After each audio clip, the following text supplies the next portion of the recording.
Welcome to the GameRamble video review for Cat Quest 2, narrated by me, Darkcloud.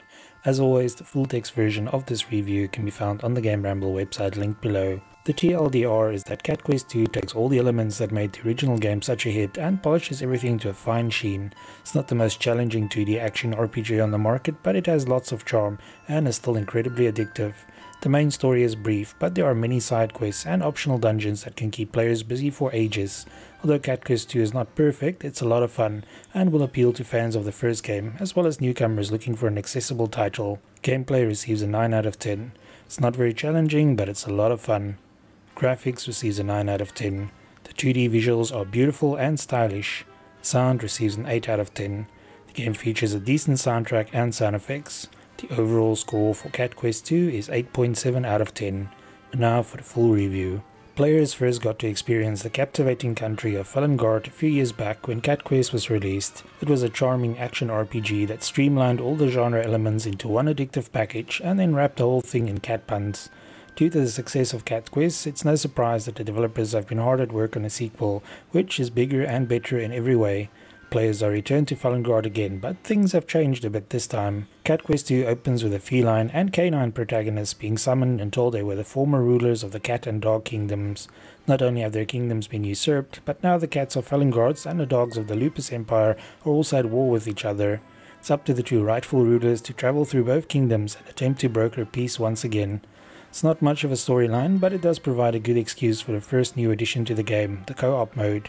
The original game was strictly solo, but Cat Quest 2 allows players to team up with a local partner. Although the differences between the characters are purely cosmetic, it is possible to specialize them as either a fighter or a mage, depending on the equipment you give them. Solo players need not fear either, as the game will take control of your partner if you don't have a friend nearby. In solo mode, you can switch between the characters anytime if you want to switch things up. In essence, the additional character functions as an extra life, as you can revive whoever is knocked out, as long as one character is still up and running. In solo mode, the game automatically gives you control of the other character if your character is knocked out. This feature also means that Cat Quest 2 is slightly more relaxed than its predecessor, which was already a very casual game.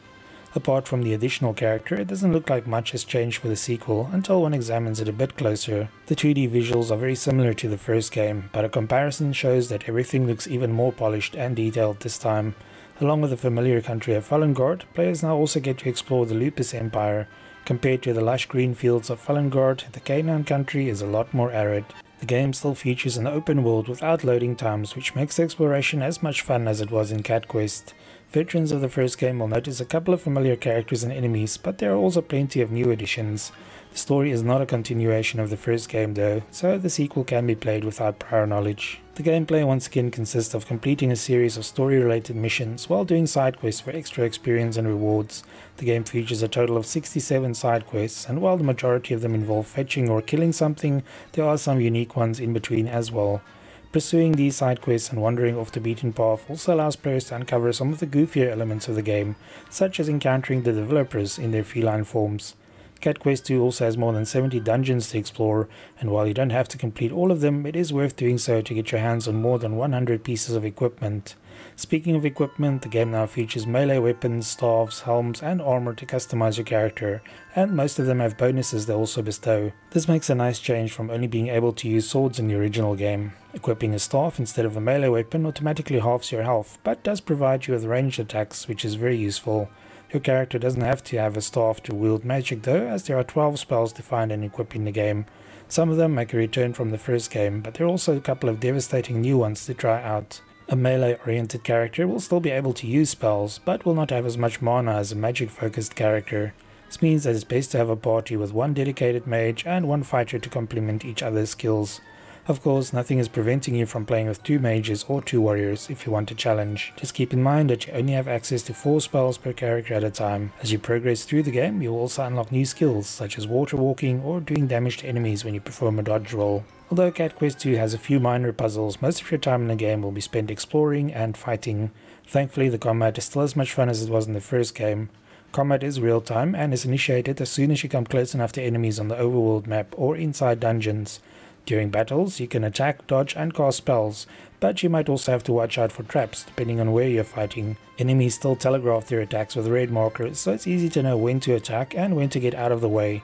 Combat is a lot more fun with a real co-op partner, as the AI in the game is not always too bright.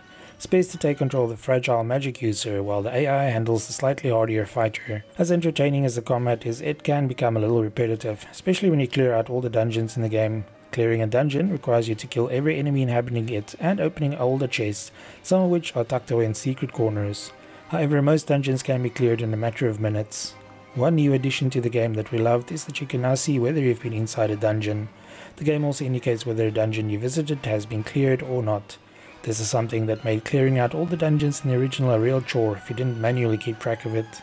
Although the game world is much larger than the original game, once you unlock the skill to walk on water, it's easy to discover everything it offers. Cat Quest 2 also has certain buildings dotted around that allows players to fast travel between them, but we rarely made use of them. Completing the quest is also extremely easy, as the game always has a marker showing you in which direction your next objective is. Completing just the story quest is extremely easy, so there's rarely a need to grind for levels in this game. If you ever get stuck, it's advisable to use your gold to upgrade your gear and spells. Your equipment is also automatically upgraded each time you find duplicate pieces, which is still a neat feature. As with the first game, Cat Quest 2 is perfectly playable with a keyboard and mouse, but it just feels more intuitive with a controller. We were surprised to hear some of the same tunes featured in the first game, but this game also has a couple of new tracks that fit in nicely. Again, the sound effects are decent and the cat and dog sounds are adorable. Fans of Cat Quest will remember that the game didn't miss any opportunity to lapse into bad puns, and for this sequel, the developers went even more overboard with this. Some players might find it annoying, but it didn't bother us and gave the game a unique feel. Overall, we enjoyed our time with Cat Quest 2, and it took us about 16 hours to get 100% of the achievements. This playtime can be decreased drastically if you simply want to complete the main storyline and maybe a couple of side missions. However, doing so will mean missing out on many of the optional dungeons in the game and some funny side quests. It would have been nice if the storyline was a bit more memorable, and the casual difficulty might also deter some players, but all in all, Cat Quest 2 is a very decent sequel. Thanks for joining me for this Cat Quest 2 PC review. Remember to like, subscribe and share. Until next time.